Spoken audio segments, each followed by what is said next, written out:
नमस्कार, जय बाबा वीर बुलाकी को मैं पहलू भगत जी। मेरे यूट्यूब चैनल में आप लोगों का स्वागत है। जैसा कि मैं आप लोगों के लिए एक जानकारी लेके आया हूँ आज। बहुत लोगों का मेरे पास इस बात को लेके कमेंट आते हैं कि गुरुजी फूला चौकी को कौन हटा सकता है। भाई हमारे यहाँ तो फूला चौकी बोलते हैं, कहीं पे फूला देवी बोलते हैं, कहीं पे फूला ब्यार बोलते हैं, कहीं पे फूलवती देवी बोलते हैं इसे। ठीक है, कहीं के कहीं से सती बोलते हैं। इसके कई नाम। अब ये मुझे नहीं पता आपकी उसमें लैंग्वेज में से क्या बोलते हैं, आपके उसमें कहाँ बोलते हैं, लेकिन हमारे इसको यहाँ फूला बिहार भी बोलते हैं, फूला देवी बोलते हैं, फूला चौकी भी बोलते हैं। तो आज इसी के विषय में एक छोटी सी जानकारी लेके मैं आप लोगों के बीच आया हूँ।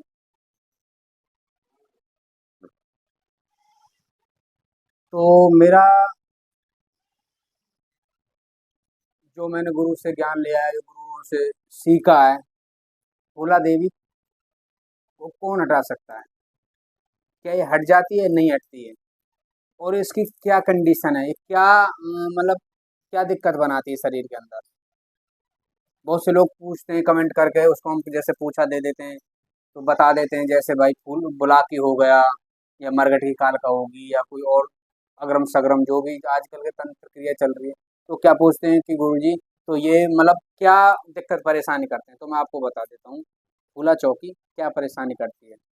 एक तो ये सबसे पहले तो ये दर्द बनाती है लेडीज को पेड़ों पर।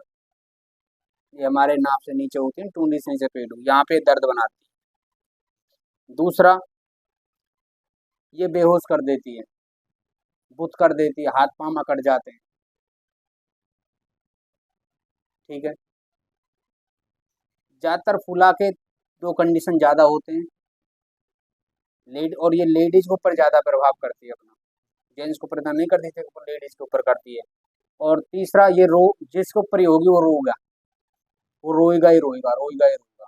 कभी रोने का मन करेगा, कभी हंसने का मन करेगा। क्योंकि दो लल्ला इसके साथ चलते हैं, जिसको रमजा और सुंदरा बोलते हैं। मेन प्रॉब्लम ये करती है, दर्द बनाती है पेड़ों पर। यहाँ तक कि ये सोबर में ज़्यादातर सोबर में भी चली जाती है। दर्द बनाएगी, बेहोश कर देगी, दांती भीग जाती हैं, हाथ पैर अकड़ जाते हैं। ये तो हो गए फूला चौकी के। अब इसको हटाया कैसे जाए। देखो फूला चौकी ये नहीं है कि हमने इसे किसी देवता से खींच लिया, नहीं। ये सिर्फ दो चीजों की आन मानती, तीसरी चीज किसी की आन नहीं मानती। वो दो चीज कौन सी है मैं आपको बता देता हूँ। या तो माने कि ये खादराबाद कालका की आन और संग में बुलाकी मसान। एक बार की बुलाकी को भी छोड़ देती है, लेकिन खादराबाद की कसम धर्म दे के अगर इसे उतारा जाए, भगत उतारे तो ये उतर जाती है। इसको सिर्फ हटा सकती है तो इसको खादराबाद काल का हटा सकती है, अन्यथा जबरदस्ती किसी पे नहीं हटती। यहाँ तक कि अगर स्पेशल कोई भगत फूला चौकी को पूछता है, तो आप लोगों की जानकारी के लिए मैं बता दूं, फूला चौकी एक ऐसी देवी है जिसके साथ में दो मसान चलते हैं, रमजी और सुंदरा।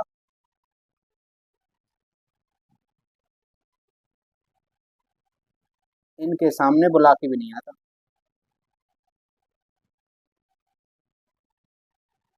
मेरा कहने का जो तात्पर्य है वो यही है कि फूला चौकी अगर हट सकती है तो सिर्फ खादराबादी काल का हटा सकती है, जबरदस्ती या प्यार से।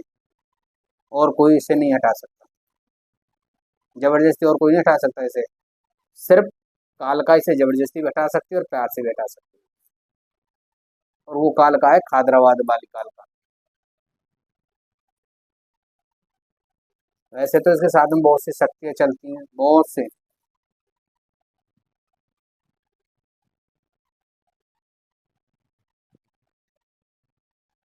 हाँ, ये बुलाकी की भी मान जाती है, नथिया चौकी की मान जाती है। न तो सपेरा की मान जाती है, आन बहुत की मान जाती है, लेकिन ज़बरदस्ती हटाएंगे तो इसको सिर्फ खादराबाद काल का हटा सकते और कोई नहीं हटा सकते। वो भी क्यों? क्योंकि ये उसी की पुजारन थी, ये एक सती हुई थी। इसलिए मेरी वीडियो को ज़्यादा ज़्यादा लाइक करें, शेयर करें, कमेंट करें और मुझे बताएं मेरी दी हुई जानकारी आप लोगों को कैसी लगती है। नमस्कार। जय बाबा वीरता।